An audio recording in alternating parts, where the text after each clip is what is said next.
In 2004, researchers in Petaluma, California attached sensors to a test subject's gut wall and waited. The screen in front of them was blank. The computer hadn't selected an image yet. The random number generator hadn't fired, and the gut was already responding 4.8 seconds early. Neuroscientists still cannot account for how the body knew what was coming. The study came out of the HeartMath Institute. The setup was standard stimulus response research. Participants were wired for physiological monitoring, heart rate, skin conductance, brain activity. A computer would randomly select from 2 image categories: calm or emotionally charged, violence, fear, serenity, peace. Show the image, measure the reaction. Simple. The kind of protocol neuroscience has used for decades. What no one was looking for at first was anything that happened before the image was chosen. That was the baseline. It was supposed to be flat. It wasn't flat. 3 to 5 seconds before the computer made its selection, the body was already moving. Heart rate shifted. Skin conductance changed. And specifically, measurably, the gut wall registered electrical activity before the brain did, not noise. The response was stronger for the emotionally charged images than the calm ones. That means whatever the gut was doing, it was distinguishing between categories. It was sorting, classifying, reacting to a stimulus that didn't exist yet. The researchers ran the numbers twice. The effect held. They published anyway quietly and waited for someone to disprove it. The first explanation is pattern recognition. The brain, running beneath awareness, learned something about the trial sequence. It detected a rhythm in the randomization the participant couldn't consciously name but could predict.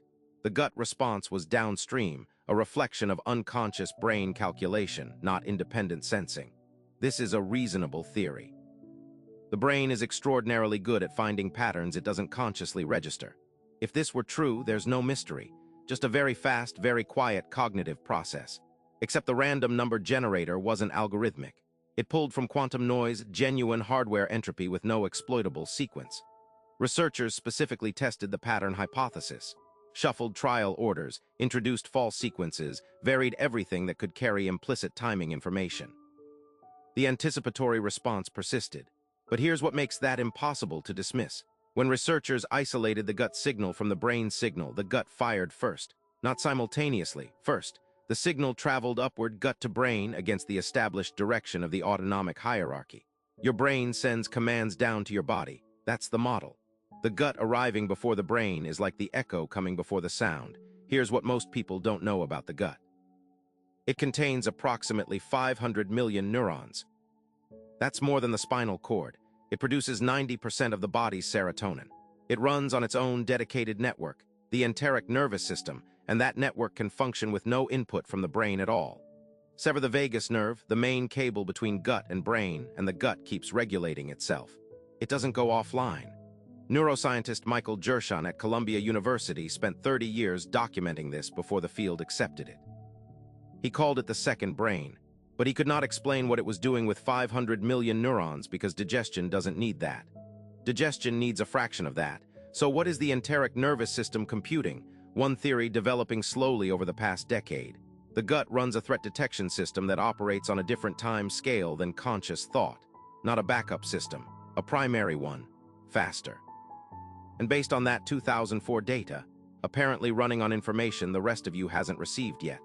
3 competing explanations exist. The first involves electromagnetic field detection. Biological tissue may be sensitive to microfluctuations in the fields generated by the random number generator itself, milliseconds before it fires. Possible, but requires a sensing mechanism no one has demonstrated in living tissue. The second is stochastic resonance, the gut responding to electrical noise in a way that mimics prediction rather than producing it. Researchers filtered for this. The signal remained. The third explanation is the one most scientists quietly acknowledge without formally defending. The gut is accessing information through a pathway outside the current model. Not paranormal, not metaphysical, simply unmeasured.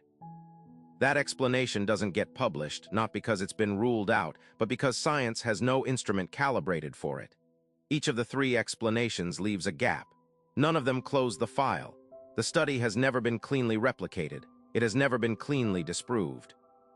Decades later, with everything we know about the enteric nervous system, no one can tell you what 500 million gut neurons are doing every second of your life, or why one of them apparently knew what was on that screen before the machine did.